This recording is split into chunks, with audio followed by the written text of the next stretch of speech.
Domingo 9 de octubre de 2022. Tres mensajes del Evangelio de hoy, tomado del Evangelio de San Lucas, capítulo 17, versículos del 11 al 19. Una vez, yendo Jesús camino de Jerusalén, pasaba entre Samaria y Galilea. Cuando iba a entrar a una ciudad, vinieron a su encuentro 10 hombres leprosos que se pararon a lo lejos y a gritos le decían: Jesús, Maestro, ten compasión de nosotros. Al verlos, les dijo: vayan a presentarse a los sacerdotes. Y sucedió que mientras iban de camino, quedaron limpios.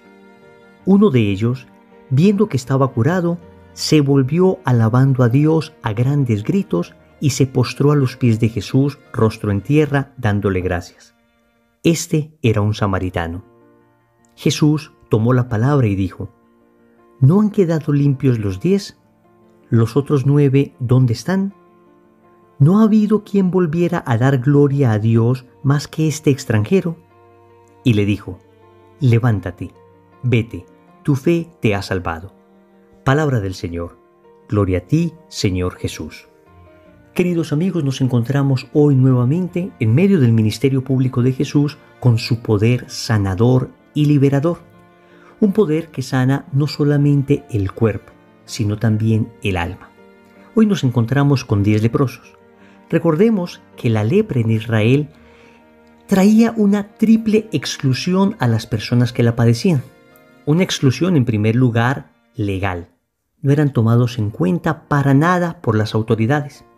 Pero también traía una exclusión social. Las personas del pueblo les querían lejos. De hecho, no podían vivir dentro de las ciudades, sino afuera de ellas. Tenían que gritar permanentemente que eran leprosos. Debían andar con una campanita para que a lo lejos las personas supieran que venía un leproso y pudieran alejarse. Pero tal vez la exclusión más dolorosa que padecían era la exclusión religiosa.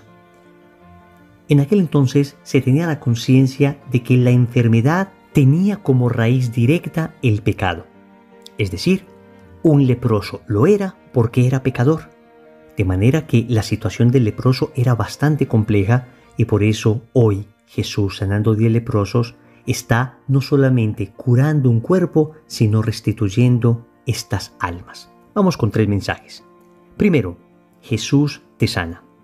Segundo, agradece, agradece, agradece. Tercero, ¿dónde estás? Vamos con el primer punto. Jesús te sana. Sí, querida familia, estos 10 leprosos fueron sanados por Jesús, no solo físicamente, sino, como lo decíamos ahora, sobre todo moralmente. Claro que sucedió el milagro físico. Nosotros creemos firmemente que los milagros que aparecen en la Sagrada Escritura fueron milagros verdaderos. Desafortunadamente hoy hay algunas interpretaciones de algunos biblistas que pretenden hacernos creer que todo lo que aparezca como sobrenatural en la Escritura debe ser interpretado de modo materialista, de modo naturalista, de modo simbólico, de modo mitológico. No, amigos, Jesús obró un tremendo milagro, la sanación de estas personas, y establecía la ley que el certificado de sanación debía darlo un sacerdote. Por eso Jesús les dice: vayan a presentarse a los sacerdotes. Aquí tenemos nosotros varias enseñanzas. Lo primero es asegurar que Jesús sigue sanando cuerpos hoy. Yo mismo he sido testigo de innumerable cantidad de milagros, verdaderos milagros, en personas enfermas que han suplicado al Señor y han sido sanadas. A decir verdad, no todas las personas que suplican su sanación física serán sanados. Solo el Señor sabe quién va a ser sanado. Pero es perfectamente legítimo suplicar siempre la sanación física, siempre y cuando, digamos, nos sometemos a tu voluntad, que no se haga mi voluntad sino la tuya. Alguno podría decir: pero es que Dios siempre quiere la sanación física de una persona. Amigos, la verdad es que no. En ocasiones, la enfermedad, el dolor, que por supuesto no son causados por Dios, sino por las condiciones a las que nos redujo el pecado original, que por supuesto no son puestas por Dios, sino por el transcurso natural de la vida o por un accidente. A veces todo esto Dios permite que suceda para que la persona se una a su cruz y unido a su cruz aprenda el valor reparador del sufrimiento. Unido a Cristo, este sufrimiento trae salvación para sí y para otras personas. Este sufrimiento muchas veces ayuda a que familias completas que estaban separadas se unan. Sin embargo, repito, Dios a veces obra el milagro de la sanación. Y cuando se obra ese milagro, también está llamando a la conversión. A lo que me refiero es que siempre la sanación física está supeditada a la sanación espiritual. Es decir, lo que busca el Señor a través de una sanación física es sobre todo una conversión interior. Porque pensémoslo con lógica. Finalmente, ese cuerpo que se sanó se volverá a enfermar, sufrirá un deterioro con el tiempo y morirá. Lo importante es que esa sanación haya traído conversión. Pero el Señor hoy nos sana fundamentalmente el alma y nos sana de la lepra más peligrosa que existe, el pecado.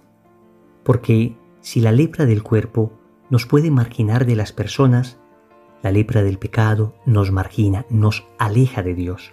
No porque Dios se quiera alejar del pecador, sino porque el pecador voluntariamente se aleja de Dios. Por eso escuchemos las palabras que dice Jesús a estos leprosos. Vayan donde el sacerdote. La manera de sanar la lepra del pecado es esa. Ir donde el sacerdote a recibir el sacramento de la reconciliación. Obviamente Jesús a estos leprosos les hablaba del sacerdote judío. Todavía no se había instituido el sacerdocio ministerial, el sacerdocio cristiano. Pero podemos tomar estas palabras y traerlas a nuestro contexto y decir, la sanación de la lepra del pecado se encuentra con los sacerdotes. Vamos donde los sacerdotes a recibir la sanación de esa lepra, el pecado.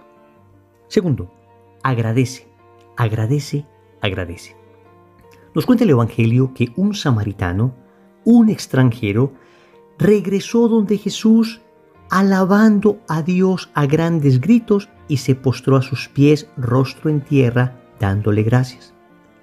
Amigos, 9 judíos no dieron gracias. Solamente un extranjero volvió donde Jesús a dar gracias. Eso nos debe llamar a nosotros a una profunda reflexión, porque muchas veces nosotros, que se supone que estamos en el camino espiritual, que se supone que pertenecemos, entre comillas, al pueblo de Dios, como estos judíos, somos los que menos dan gracias. En cambio, conocemos personas que no vienen mucho por estos caminos, que todavía les falta mucha conversión, pero que no son personas malas, sino que no han tenido el regalo de Dios, de conocer a Dios como tú y yo lo hemos conocido, y sin embargo vemos esa actitud permanente de acción de gracias. Dice el texto que este samaritano daba grandes gritos, alabando a Dios y dando gracias. Y a veces los que seguimos el camino del Señor damos grandes gritos, pero quejándonos. Todo el día somos quejándonos. Todo el día poniendo problema. Todo el día mirando el punto negro en la hoja blanca. Todo el día viendo el vaso medio vacío en vez de ver el vaso medio lleno. Es decir, en ocasiones las personas de afuera, los que todavía no han experimentado esa profunda conversión, nos dan un mayor testimonio de agradecimiento, nos dan un mayor testimonio de optimismo, nos dan un mayor testimonio de alegría. Los cristianos muchas veces no sabemos agradecer adecuadamente. A veces estamos demasiado enfocados en lo malo. Nos cuesta dificultad reconocer el bien, nos cuesta dificultad reconocer la bondad. Y esto, repito, es un llamado para todos nosotros. Hablo, por supuesto, de un optimismo realista. Claro que nos encontramos en una crisis bastante complicada, a nivel mundial, a nivel económico, a nivel social, a nivel eclesial. Pero esto no nos puede arrebatar del corazón el agradecimiento, el optimismo que nos hace tener certeza de que todo está bajo control, porque la esperanza cristiana no nos defraudará. De manera que acostumbrémonos a agradecer más. Nos levantamos por la mañana y agradecemos el nuevo día. Agradezcamos que podemos ver, caminar, hablar. Agradezcamos nuestra familia. Agradezcamos que podemos comer. Agradezcamos el trabajo que tenemos. Agradezcamos cada cosa que vaya aconteciendo en el día y vamos enseñando también a nuestra familia a agradecer. Amigos, un corazón bendecido debe ser necesariamente un corazón agradecido. Tercero, ¿dónde estás? Jesús le dice al leproso, ¿los otros 9 dónde están? Este samaritano había regresado a dar gloria a Dios. Y Jesús pregunta, ¿dónde están los otros 9? Y la pregunta que nos puede hacer el Señor hoy, ¿dónde estás? Fue la pregunta que hizo Dios a Adán. En el libro del Génesis, en el capítulo 3, versículo 9, dice, Yahvé Dios llamó al hombre y le dijo, ¿dónde estás? Justo después del pecado, ¿dónde estás? Y puede que nosotros estemos en este momento en el mundo. Si estamos en el mundo, estamos perdidos. Perdidos en el pecado, perdidos en el sinsentido de la vida, perdidos en el libertinaje, perdidos lejos de Dios. O puede que nos encontremos en nosotros mismos, demasiado centrados en nosotros. Si estamos así, entonces andamos preocupados. Preocupados por todo. Preocupados por el dinero. Preocupados por la salud. Preocupados por lo que sucederá. Preocupados por lo que sucedió. Claro que debemos estar en el mundo y claro que debemos estar algo en nosotros mismos. Cuando hablamos de estar en el mundo, de manera positiva, nos referimos a estar allí, en la sociedad, construyéndola para Dios. Cuando hablamos de manera positiva, de estar en nosotros mismos, nos referimos a introspectar, a reflexionar, a ser capaces de interiorizar. Pero esto se logra solo si estamos en Dios. Para estar adecuadamente en el mundo y en nosotros mismos, debemos primero estar en el corazón de Dios. Y allí vamos a ser sanados. Sin Dios, si estamos en el mundo, estamos perdidos. Sin Dios, si estamos en nosotros mismos, estaremos preocupados. En Dios, en cambio, seremos sanados y aprenderemos a vivir en el mundo sin pertenecer a Él para llevar a la gente a Dios. A estar en nosotros mismos sin preocuparnos porque estaremos centrados en la esperanza de que Dios lo tiene todo bajo control. De manera que a la pregunta ¿dónde estás? Debemos responder en tu corazón, Señor, en tu corazón. Oremos. Amado Señor, hoy te pido la sanación. En primer lugar te pido la sanación de mi pecado. He sido frágil. He sido un pecador y lo reconozco con tristeza. Si no reconozco mi pecado, no puedo ser sanado de él. Por eso, hoy te prometo que hago el firme propósito de ir al sacerdote para ser sanado de esta lepra. También te suplico por todos mis hermanos que se encuentran enfermos físicamente. Y si yo mismo padezco alguna enfermedad, te pido también, si es tu voluntad, la sanación de la misma. Pero ante todo te quiero dar gracias.